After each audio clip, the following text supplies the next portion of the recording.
Sur la prochaine vidéo, on va vous montrer comment dessiner les pourcentages et comment convertir des pourcentages en degrés à l'aide de la calculatrice.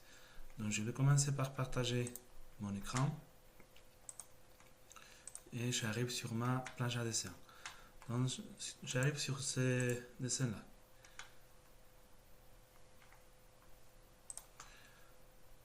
Donc on va commencer à dessiner les pourcentages de pente. Donc pour dessiner les pourcentages de pente, la première chose que je dois faire, c'est toujours dessiner cette ligne horizontale. Cette ligne horizontale, on va l'appeler nous ligne de trave. Et pour nous charpentiers, ça va être notre niveau 0. Donc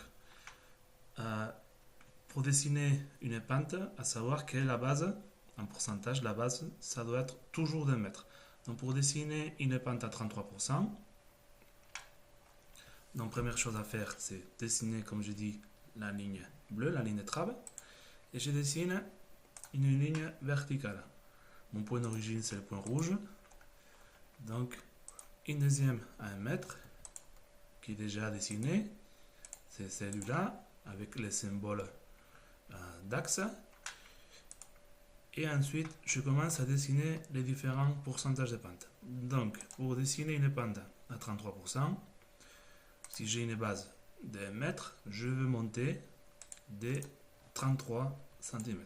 Donc, parallèle à la ligne de trave, je mets une hauteur de 33 cm et ça me permet de dessiner cette ligne-là. Cette ligne verte, ça va être, c'est le pourcentage de pente, mais ça va être plus tard notre dessus chevron ou notre ligne de lattice. Donc là, on vient de dessiner une pente à 33%. Pour dessiner une pente à 70%, au lieu de monter 33, je vais monter de 70 cm. Donc je mets 70 sur mon ordinateur. Ça me permet de dessiner cette deuxième ligne. Ça va être la ligne de lattice ou la ligne de pourcentage de pente pour une pente de 70%. Et pour 100%, ben je vais faire pareil. Pour une base de 1 mètre, je vais monter d'1 mètre. Donc, je mets 1 mètre. Et là, je mets 3 pourcentages de pente de dessiner. Donc, 100%, 70% et 33%. Maintenant, on va dessiner. On va convertir des pourcentages en degrés.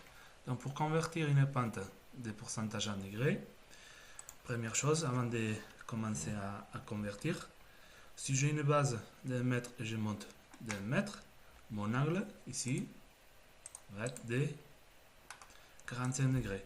Donc je peux dire qu'une pente à 100% correspond à une pente de 45 degrés. Donc avec ma calculatrice, comment faire l'opération pour calculer ou transformer les pourcentages en degrés. Donc je fais 100 divisé par 100, donc le résultat c'est 1. J'ai une touche qui s'appelle arctan, donc je fais arctan de 1 et j'obtiens le résultat de 45 degrés, ce qu'on vient de voir sur notre dessin. Pour les deux autres pourcentages de pente, je fais pareil. La seule chose c'est que au lieu de mettre 100, je vais mettre 70 et 33 au début. Donc la première chose à faire c'est 70 divisé par 100. Arctan de 0,7, ça me donne le résultat de 34,9. Je vais vérifier ça sur mon ordinateur. Donc je clique dessus sur mes deux traits concernés et je vois que ma pente c'est de 34,9. Donc mon opération elle est juste. Et pour le dernier, pour 33%, je fais toujours pareil. 33 divisé par 100, résultat 0,33. Arctan de 0,33, 18,6. Je rate ça sur mon dessin.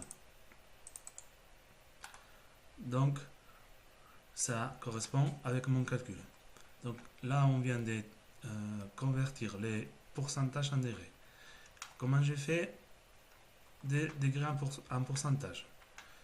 À savoir que certains architectes, au lieu de dessiner en pourcentage, ils nous donnent les pentes en degrés.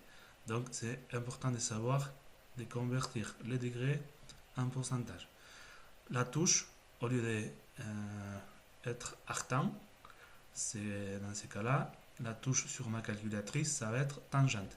Donc, ce que je vais faire, c'est taper tangente, mon degré, et j'aurai mon résultat. Donc, tangente de 45, résultat 1, multiplié par 100, 100%. Et je fais pareil avec les deux autres résultats. Tangente de 34,9, mon résultat 0,70, donc je suis en pourcentage, je multiplie par 100, et ça me donne un pourcentage de 70%. Et avec ma dernière pente, je fais pareil. Donc tangente de 18,26, résultat 0,33, multiplié par le pourcentage, c'est-à-dire par 100, pente à 33%. Donc ça, ce qui concerne les pourcentages et les degrés. Donc je vais vous partager un autre dessin pour voir un peu les lignes de trave, lignes d'axe, à quoi correspond. Donc là, j'arrive sur un dessin d'une ferme. Donc j'ai cette première ligne, qui est la ligne de trave, qui passe toujours par le bout du chevron et qui correspond à mon niveau 0. Donc, ligne de trave, c'est une droite horizontale qui donne mon niveau 0 pour le charpentier. Après, j'ai la ligne d'égout qui relie tout le chevron en saillie de toiture. La ligne de latis ou mon dessus de chevron. On appelle ligne de latis parce qu'avant on couvait les lattes sur le dessus du chevron. De nos jours, maintenant, c'est un peu la bolige et d'autres matériaux. Mais ligne de latis parce qu'avant, ces pièces de bois prenaient le nom des lattes. Et après, j'ai ma ligne d'axe qui est toujours à la verticale. Donc, je me mets sur une vue en 2D et on peut voir ces différentes lignes. Donc, ligne de trave, ligne de latis au-dessus du chevron et la ligne d'axe de ma ferme. Donc, voici tout ce qui concerne les pourcentages et les degrés.